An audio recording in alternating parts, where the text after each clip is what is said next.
uh, the body has to be strong. We talked about that in the last talk. We have to be strong to do this work, and nature favors the strong. Uh,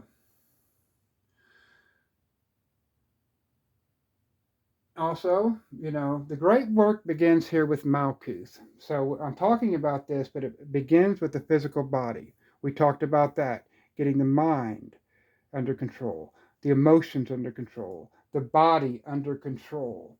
This is the work that nobody wants to do when they come to this, to the magic, to the Hermetic sciences. They want magic, they want to conjure demons, they want this, they want that. But they have to do the work here in the physical world on themselves first. And it takes a long time. It takes a long time, but it's worth it because it frees you and makes you light enough to transcend the path of Tal, the astral, into the astral realms. It's like taking a weight off yourself. The body, emotions, and mind must be made ready to receive the influx of spirit. This is the work of the earlier paths, the paths of the personality that we talked about early on in these talks.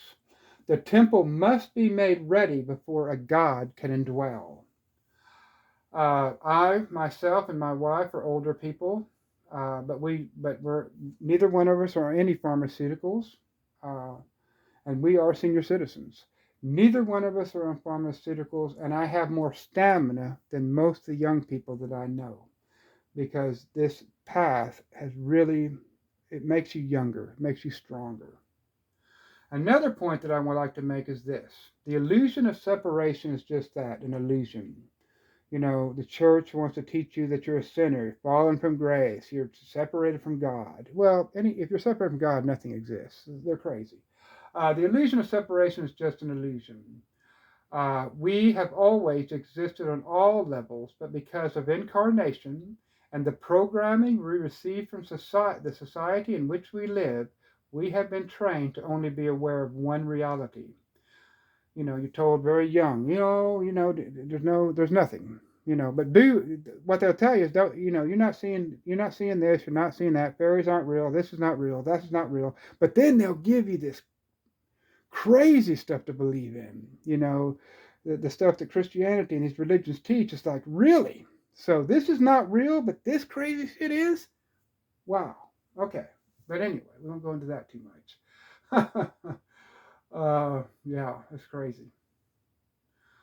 Okay, where was I at? I'm trying to keep my notes in line.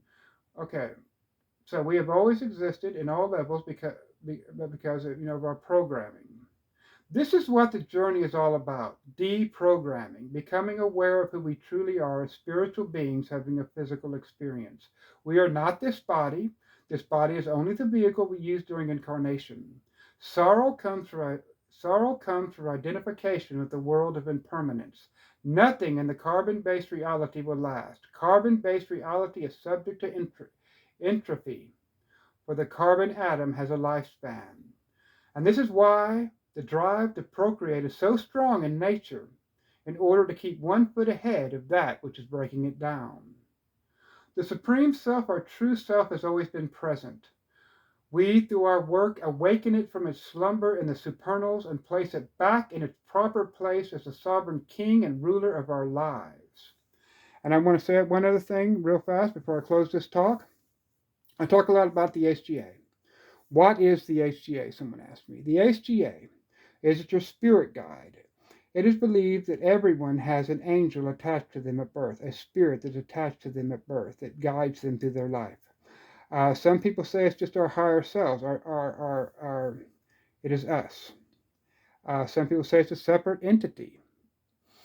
Through doing the work and invoking this being, especially through practices like the working of Abramelin, you'll find out for yourself. I believe that it is the highest aspect of ourself that exists in the Garden of Eden, the supernals, and is continuously informing our reality here in the physical reality, uh, and that we merge with it. It always is communication with our spiritual center. But again, our spiritual center is normally shut off through incarnation, through the veil that we must go through in order to perceive that reality. And that takes a lot of work. Anyway, that's just kind of a brief explanation, something I wanted to touch on. And we're going to finish this here real quick with a quick reading from Crowley. The issue of the vulture, 2 in 1 conveyed. This is the chariot of power. Shrink, the last oracle. And with that, I will close this talk. Hopefully it helped you.